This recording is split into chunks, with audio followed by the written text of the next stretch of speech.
Assalamualaikum warahmatullahi wabarakatuh. Kami dari kelompok 10 akan menampilkan bagaimana proses konseling terjadi dengan menggunakan strategi cognitive restructuring. Saya Ardiansyah Pandu, NIM 37, akan berperan sebagai pengamat. Dan saya Linda Prasetyowati, NIM 063 sebagai konselor. Saya Syamsul Muhammad Iqbalur Ramadan, NIM 053 sebagai pengamat. Saya Niki Nur Sabila, NIM 083 sebagai pengamat. Saya Muhammad Ajiviatama Cahaya Bagaskara, NIM 081 sebagai konseli.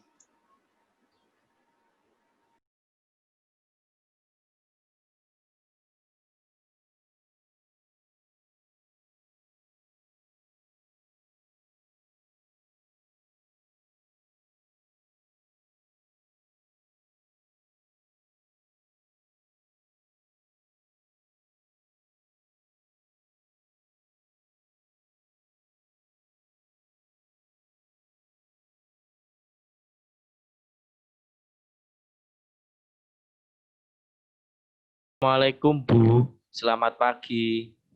Waalaikumsalam, selamat pagi. Ya, silakan. Kemarin Mas Bagas sudah menghubungi saya ya lewat WA. Katanya mau melaksanakan konseling online. Benar? Iya Bu, benar. Ya, berhubung saat ini dalam keadaan pandemi, jadi kita tidak bisa melakukan tatap muka langsung. Kita hanya bisa melakukannya lewat Zoom. Gak apa-apa Mas Bagas ya, mungkin lain waktu kita bisa bertemu secara langsung. Iya Bu. Mana keadaan Mas Bagas selama kegiatan sekolah online ini? Sebenarnya ada kendala Bu ketika sekolah online ini Bu, seperti kendala sinyal maupun kendala kuota internet pada saat mata pelajaran berlangsung Bu. Ya, Mas Bagas, dari sekolah udah dapat bantuan kuota kan ya? Iya Bu, sudah dapat. Ya, alhamdulillah itu bisa membantu meringankan beban keluarga. Ya. Apakah sehat? Alhamdulillah saya sehat Bu, tapi ada beberapa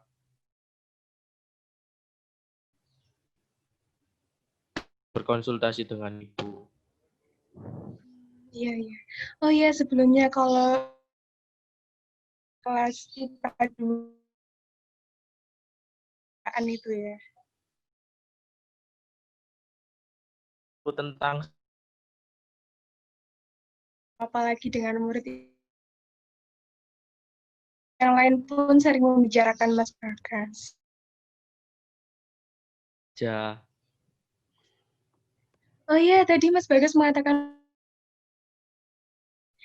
bisa. ibu yang meluangkan waktunya buat mau mau melakukan konsultasi Bu.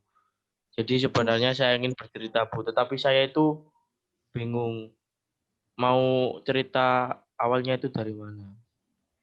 Baiklah, kalau gitu sebelum kita menyelesaikan masalah dari Mas Bagas, sebelum Mas Bagas mulai bercerita, saya bagaimana Mas Bagas? Untuk proses konseling, apa itu proses konseling? Proses konseling dalam bentuk tatap muka untuk membantu konseli yang bermasalah, dan di dalam proses konseling tersebut terdapat beberapa asas yang pastinya harus dipatuhi. Di antaranya patuhi yang sering kita gunakan yaitu asas kerahasiaan, asas kesukarelaan, dan asas yang ketiga adalah asas keterbukaan. Dan masih banyak asas yang lainnya. Perlu diketahui bahwa asas kerahasiaan ini jadi Mas Bagas tidak perlu khawatir untuk terbuka dan menceritakan permasalahan ini hanya, dan mungkin nanti ada pihak lain yang mau tahunya, pasti saya akan memberi apakah Mas Bagas bersedia atau tidak, seperti itu. Untuk yang kedua, asas kesukarelaan. Jadi Mas Bagas ini sukarela menceritakan permasalahan kepada Ibu tanpa ada paksaan dan tekanan. Yang ketiga, asas keterbukaan. Jadi di sini Mas Bagas secara terbuka untuk menceritakan semua permasalahan Mas Bagas kepada Ibu tanpa ada yang ditutupi pada Ibu. Sampai sini, apakah Mas Bagas mengerti? Iya Bu, saya memahami. Terima kasih Bu penjelasannya. Ya, ada satu lagi Mas Bagas. Proses konseling ini kita batasi waktu ya. Kurang lebih 30 menit. Bagaimana? Iya Bu, tidak apa-apa. Ya, hal penting juga yang harus diketahui Mas Bagas bahwa hasil proses konseling ini konselilah atau Mas Bagas dan saya sebagai konselor hanya sebagai memberi jalan atau membantu dalam menangani masalah. Iya Bu. Ya, sekarang Mas Bagas udah paham kan? Iya Bu, saya sudah paham. Alhamdulillah jika Mas Bagas sudah paham. Sekarang Mas Bagas boleh mulai bercerita secara terbuka kepada Ibu.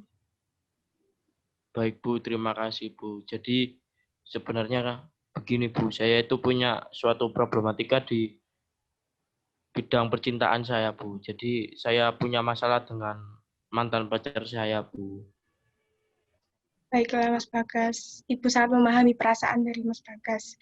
Jadi di sini Mas Bagas mempunyai masalah dengan mantan pacar Mas Bagas. Benar begitu? Iya Bu, betul begitu. Baiklah Mas Bagas, bisa menceritakan masalah yang dihadapi Mas Bagas tentang mantan Mas Bagas itu seperti apa? Iya Bu, jadi saya sama mantan saya itu dulu itu berpacaran selama 1 tahun. Semenjak 2 minggu kemarin, saya putus Bu dengan pacar saya.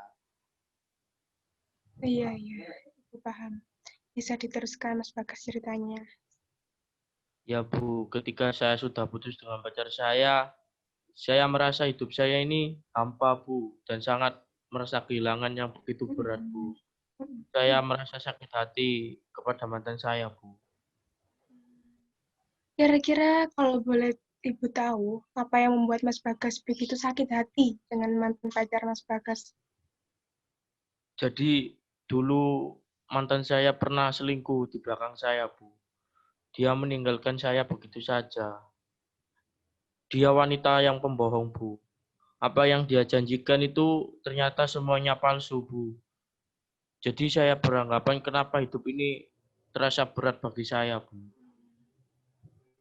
Tadi Mas Bagas mengatakan bahwa hidup Mas Bagas terasa berat. Bisakah Mas Bagas jelaskan apa maksud dari pernyataan Mas Bagas tersebut? Ya Bu, jadi saya merasa masalah ini menjadi beban bagi saya Bu. Hingga sekarang saya itu ingin menyendiri Bu. Jadi ingin orang yang pendiam. Dan saya berpikir semua wanita itu sama aja Bu. Alasan apa yang membuat Mas Bagas beranggapan bahwa semua wanita itu sama? Ya memang semua wanita itu sama aja Bu. Seperti mantan saya contohnya. Hanya bisa mengecewakan perasaan cowoknya. Jadi saya sekarang sudah jarang berteman dengan wanita lagi Bu. Dan sudah tidak percaya lagi dengan semua wanita. Karena hal itu membuat saya takut untuk membuka hati kepada wanita-wanita lain Bu. Seandainya saya tidak bertemu dengan mantan saya, mungkin saya tidak akan menjadi seperti ini Bu. Nampaknya Mas Bagas mempunyai pemikiran bahwa jika Mas Bagas tidak mengenal kekasih atau masa lalu Mas Bagas, mantan pacar Mas Bagas tidak akan menjadi seperti ini. Benar? Iya Bu, benar Bu. Saya benci sekali dengan mantan saya Bu. Hingga saya juga menjauhi teman-teman wanita di kelas saya Bu. Memang salah saya apa Bu, hingga dia tega memperlakukan saya seperti ini. Iya. Baiklah. Terus, apa yang Mas Bagas inginkan dalam proses konseling ini? Jadi saya hanya ingin menyelesaikan masalah ini, Bu. Apakah saya salah jika saya berpikir bahwa semua wanita itu tidak bisa dipercaya lagi, Bu? Nah, itu membuat saya bingung, Bu. Iya, iya. Baik. Jadi masalah yang Mas Bagas hadapi saat ini adalah Mas Bagas merasa tidak percaya lagi dengan wanita dan takut untuk bertemu dengan wanita lain. Karena Mas Bagas menganggap bahwa semua wanita itu sama, seperti yang di masa lalu Mas Bagas. Hanya menyakiti dan mengecewakan Mas Bagas. Benar begitu Mas Bagas? Iya, Bu, benar sekali. Baiklah Mas Bagas, dalam masalah yang dihadapi Mas Bagas saat ini, Ibu bantu dengan strategi restructuring kognitif. Karena tampaknya Mas Bagas banyak berpikir negatif tentang teman-teman perempuan Mas Bagas. Apakah sebelumnya Mas Bagas mengetahui apa restructuring kognitif itu? Tidak, Bu. Saya belum mengetahui. Jadi Ibu akan menjelaskan. Restructuring kognitif itu adalah Mas Bagas sebagai konseli belajar mengubah pola pikir negatif menjadi positif. Lebih mudahnya seperti itu. Contohnya seperti ini, Mas. Mas Bagas yang merasa berpikir negatif tentang teman-teman perempuannya, Mas Bagas yang menganggap semua wanita itu sama saja, hanya menyakiti dan mengecewakan hati Mas Bagas, pikiran tersebut harus diubah karena tidak semua wanita itu seperti mantannya Mas Bagas. Kurang lebih Oh, seperti itu. jadi seperti itu ya, Bu. Strategi restructuring kognitif. Iya, Ya, Bu, saya bingung sendiri dengan pemikiran saya yang selalu berpikiran negatif tentang wanita, Bu, karena kejadian dengan mantan saya yang dulu, Bu. iya. Iya, Mas Bagas. Dan dalam proses konseling ini, Ibu akan mempergunakan strategi tersebut untuk membantu menyelesaikan masalah Mas Bagas. Apakah Mas Bagas setuju? Ya, Bu, saya setuju. Baik. Ibu mau menanyakan, menurut Mas Bagas, apakah setiap wanita itu sama, baik secara segi fisik maupun sifatnya? Kalau menurut saya, jelas beda lah, Bu. Tentu beda ya. Mas Bagas dengan teman Mas Bagas saja udah beda. Terus, kira-kira menurut Mas Bagas, apa yang membedakan mantan Mas Bagas dengan teman-teman wanita Mas Bagas yang lain, yang selama ini ada bersama Mas Bagas? Ya, tentu beda lah, Bu. Mantan saya sering mengecewakan saya, sedangkan teman-teman saya itu nggak mengecewakan saya sama sekali, Bu. Malah enak diajak bercanda atau ngobrol bareng, Bu. Iya, begitu. Sekarang yang perlu Mas Bagas ketahui bahwa mantan Mas Bagas tetaplah adalah mantan Mas Bagas. Dan teman-teman perempuan Mas Bagas tetap menjadi teman perempuan Mas Bagas. Mereka saling berbeda baik fisik maupun sifat mereka. Jadi apa yang dilakukan mantan pacar Mas Bagas di masa lalu Mas Bagas akan berbeda dengan apa yang dilakukan oleh teman perempuan Mas Bagas saat ini. Iya, Ya, Bu, saya sadar bahwa mereka memanglah berbeda. Memang saya terlalu berpikiran negatif, Bu. sekarang coba Mas Bagas ingat-ingat bagaimana perasaan Mas Bagas dahulu saat bermain dengan teman perempuan Mas Bagas yang bisa membuat Mas Bagas tertawa dan teman-teman Mas Bagas suka menolong Mas Bagas jika Mas Bagas kesusahan. Bisa dibayangkan? Ya, Bu, bisa. Jadi, saya ingat saya saat merasa senang dan sangat terbantu akan keberadaan mereka, Bu. Saya merasa hari-hari saya lebih berwarna dibandingkan saya ketika sendirian, Bu. Dan kurang bersosialisasi dengan berbagai macam orang, Bu. Teman sekelas Mas Bagas memiliki sifat yang sama satu sama lain? Tidak, Bu, mereka berbeda. Jadi di kelas saya itu ada yang humoris, sampai saat mereka melawak pun saya itu ikut terbawa suasana, Bu. Jadi ikut ketawa juga. Saya Ya, juga bahagia dengan berbagai macam teman saya yang dapat menghibur diri saya, Bu. ya, benar sekali. Sekarang coba pikirkan, jika Mas Bagas tetap dalam masalah ini dan selalu berpikiran negatif, thinking, apakah Mas Bagas bisa menjadi orang yang lebih baik? Tidak, Bu. saya harus berubah, Bu. Ya. Perubahan seperti apa, Mas Bagas? Bisa Mas Bagas jelaskan? Ya, saya harus berusaha untuk tidak lagi berpikiran negatif tentang teman-teman wanita saya, Bu. Dan saya harus berpikiran positif bahwa tidak semua teman wanita yang saya kenal itu seperti mantan saya, Bu. Iya. Alhamdulillah kalau sampai saat ini, akhirnya Mas Bagas bisa mau berubah dan menjadi orang yang lebih baik lagi. Ibu akan selalu mendukung Mas Bagas. Tetapi apakah Mas Bagas tidak menyesal dengan keputusan yang Mas Bagas ambil? Tidak, Bu, saya tidak pernah menyesal. Karena saya tahu, Bu, saya harus berubah, Bu. Benar sekali. Bagus Mas Bagas. Jika Mas Bagas sudah menemukan pikiran positif dari lalu mulailah untuk berkomunikasi dengan teman-teman Mas Bagas, khususnya teman Mas Bagas yang wanita. Ya. Iya, Bu, saya siap. Hari ini Mas Bagas sudah bisa menyelesaikan masalah Mas Bagas sendiri dan sudah bisa berpikir positif dari yang berpikir negatif tentang teman-teman Mas Bagas. Dikarenakan kekasih Mas Bagas yang telah menyakiti Mas Bagas di masa lalu Mas Bagas. Dan menganggap semua wanita itu sama dengan mantan Mas Bagas ya. Hanya menyakiti dan mengecewakan. Namun sekarang Mas Bagas sudah mau berubah dari pemikiran yang negatif menjadi lebih positif. Kemudian sekarang Mas Bagas mempunyai niatan untuk berteman lagi dan berkomunikasi lagi bersama teman-teman. Iya, Bu. Terima kasih banyak, Bu. Sekarang bagaimana perasaan Mas Bagas saat ini? Jadi perasaan saya setelah melakukan konseling bersama Ibu ini, saya merasa lebih lega, Bu. Dan saya tahu apa yang harus saya lakukan berkat bantuan Ibu. Terima kasih banyak ya, Bu. Iya, sama-sama Mas Bagas.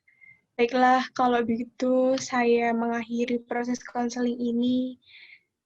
Dan sebelumnya saya ingin Anda rasakan kembali saat-saat bersama teman dan ingat dan catatlah hal-hal yang membuat Mas Bagas senang saat bersama teman. Jadi ketika Mas Bagas memulai berpikir negatif lagi, Mas Bagas bisa melihat catatan atau mengubah mindset Mas Bagas, mengingat yang bahagia-bahagia saat bersama dengan teman-teman wanita Mas Bagas yang lain. Seperti itu. Dan nampaknya kita sudah berbincang kurang lebih 30 menit. Bagaimana jika pertemuan hari ini kita akhiri saja? Ya, Bu. Terima kasih. Terima kasih telah membantu mengarahkan saya untuk menyelesaikan masalah saya. Kalau begitu, saya permisi dulu ya, Bu. Assalamualaikum. Waalaikumsalam. Sampaikan dari pengamat. Yang pertama, Mas Samsul, dipersilahkan. Ya, terima kasih atas waktunya. Saya akan mengomentari dari pengamatan saya tentang proses konseling tadi ya. Nama konselingnya Jaya Bagaskara, konselor Linda Prasetyawati. Kesiapan konselor, fisiknya sudah bagus ya, psikis juga, karena konselor juga memberikan waktu untuk proses konseling yang diminta oleh konseling. Pengaturan setting ruang bagus karena background ditata bagus juga, ada variasinya. Pertanyaan yang diberikan oleh konselor tertata, dan konselor juga cukup mengenal data-data dari konseling. Pembinaan hubungan, konselor cukup baik dalam memulai untuk bertanya kabar. Konselor juga menganggap konseling sebagai teman dan mengobrol santai. Untuk membuka sesi konseling, konselor memberikan kontrak ya selama 30 menit proses konseling, juga menjelaskan tentang proses konseling berjalan seperti apa. Tentang prosedur implementasi strategi, konselor memberikan gambaran strategi kognitif restructuring secara jelas. Konselor juga bertanya tentang kesiapan konseli, apakah konseli mau untuk diberikan strategi kognitif restructuring. Konselor baik dalam mendengarkan dan menangkap cerita tentang bagaimana konseli memberikan keluh kesah masalahnya, dan akhirnya konselor juga mengetahui gambaran secara umum bagaimana permasalahan dari konseli. Konselor juga banyak mengkonfrontasi ketika penjelasan konseli dirasa kurang jelas, banyak yang masih ambigu gitu, konselor mengkonfrontasinya. Dalam pembinaan pikiran dilakukan dengan perbedaan antara teman dan mantan dari konseli. Bagaimana teman itu bersikap, mantan bersikap itu berbeda jauh. Akhirnya konseli berpikir bahwa dasar pemikirannya adalah salah. Dan bertanya apakah konseli tidak akan menyesal dengan keputusan yang telah diambil. Itu penguat ya dari konselor untuk konseli.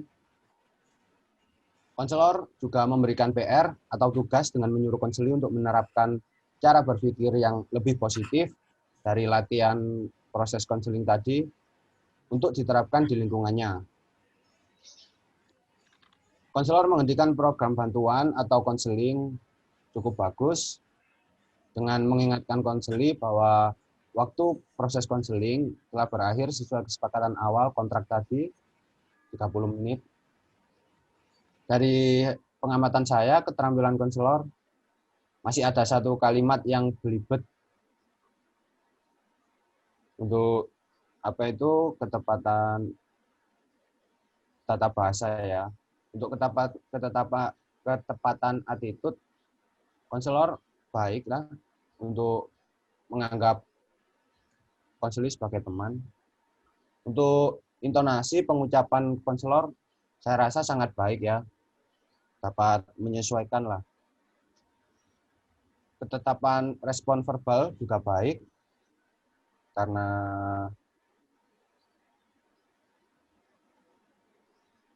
konselor dapat memahami perkataan konseli tadi. Untuk ketetapan respon nonverbal, konselor tidak ada ketepatan respon nonverbal, karena mungkin dirasa juga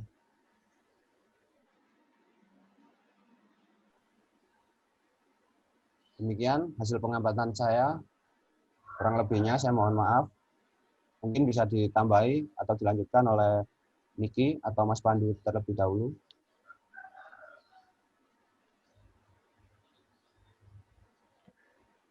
Baik, terima kasih. Selanjutnya saya akan memaparkan pengamatan saya pada proses konseling tadi. Pada saat prakonseling, kesiapan konselor dalam fisik dan psikis menurut saya sudah baik dalam mengikuti konseling ini. Selanjutnya, pengaturan setting. Nah, ini menurut saya juga baik, sudah ada background, tempat duduknya juga pas, tidak di luar ruangan, meskipun secara online. Selanjutnya, penyiapan instrumen juga menurut saya sudah baik, pertanyaannya sudah sangat tertata. Selanjutnya, data awal konseling dalam pembinaan hubungan menurut saya sudah sangat baik, konselor memberikan suasana yang pas, tidak canggung pada saat sesi pertanyaan kepada konseli, membangun suasana yang hangat juga, hubungan yang baik. Selanjutnya, identifikasi masalah. Selanjutnya, membuka sesi konseling menurut saya juga baik, konselor tadi dalam membuka sesi konseling.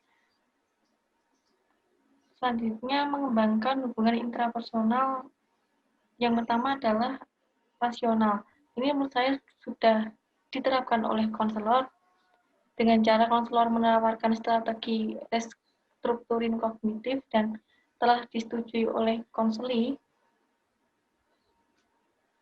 Selanjutnya, identifikasi pikiran dalam situasi problem sudah baik. Selanjutnya, pengenalan dan latihan pikiran pengganti sudah baik. penguatannya juga baik pada konseling yang diberikan oleh konselor, bahwa semua teman itu beda dengan mantan, dengan masa lalunya. Selanjutnya, yang PR memberikan tugas pada konseli sudah diterapkan karena konseli sudah diberikan tugas untuk mengimplementasikannya ke kegiatan selanjutnya. Yang terminasi menurut saya sudah baik karena tadi sudah dibatasi waktunya sebelum mulai proses konseling kepada konselor, dan penggunaan bahasa yang baik oleh konselor sudah tepat, tidak ada yang kasar, sudah sopan. Ketetapan attitude konselor sudah baik, suara konselor dalam intonasi dan pengucapannya juga sudah baik, tidak teriak-teriak, tidak ngomong kasar. Ketetapan respon verbal konselor juga sudah baik, menunjukkan empati. Dan yang terakhir, ketepatan respon nonverbal konselor menurut saya juga tidak ada, karena kan ini melewat daring ya. Mungkin itu saja dari saya. Selanjutnya akan dilanjutkan oleh Mas Pandu. Baik, terima kasih untuk Mbak Niki dan Mas Samsul. Kalau untuk hasil pengamatan dari saya, mulai dari prakonseling ya. Yang pertama, kesiapan konselor itu udah bagus. Udah baik, mulai dari fisik maupun psikis. Lalu untuk pengaturan setting, tata ruang dan tempat duduk itu juga bagus, bahkan brilian. Karena konselor mampu menciptakan suasana bahwa mereka berdua, konselor dan konseli, memang benar-benar ada di ruangan konseling. Seperti ada tata setting untuk tempat duduk, meja. Lalu untuk penyiapan instrumen sudah bagus, karena instrumen datanya cukup lengkap, dan data awal konseli juga bagus. Lalu untuk pembinaan hubungan, yang pertama menerapkan sikap dasar sudah cukup bagus dari konselor, karena konselor mampu menciptakan suasana yang hangat, ramah, akrab, dan penuh toleransi, tidak terburu-buru dalam mengorek masalah dari konseli. Lalu yang kedua, menciptakan suasana pendukung juga bagus. Yang ketiga, waktu konselor membuka sesi konseling menurut saya juga sudah cukup bagus. Karena konselor membuka sesi konseling ya, yang seperti saya sampaikan tadi, tidak terlalu terburu-buru, mulai membina hubungan dulu dengan konseli. Lalu yang keempat, mengembangkan hubungan interpersonal juga cukup bagus. Untuk prosedur implementasi strategi sendiri, yang pertama rasional, itu juga cukup bagus dari konselor. Identifikasi pikir dalam situasi problem juga bagus. Pengenalan dan latihan pikiran dan pernyataan pengganti sudah bagus. Lalu untuk nomor 4, yang pembinaan pikiran juga sudah cukup bagus karena konselor sempat memberikan pembinaan pikiran bahwa mantan konseli dan teman-teman ceweknya itu berbeda, tidak sama. Untuk penguatnya juga bagus. Lalu untuk PR, konselor mampu memberikan PR yang cukup untuk menunjang konseli. Lalu yang ketujuh, terminasi konselor menghidupkan program bantuan juga cukup bagus. Untuk yang keterampilan konselor sendiri, mulai dari penggunaan bahasa, ketetapan attitude, suara konselor, dan ketepatan respon verbal konselor sudah cukup bagus. Sedangkan ketepatan respon non-verbal konselor tidak ada ya, karena ini dilakukan secara online seperti yang disebutkan Mas Samsul dan Mbak Niki tadi.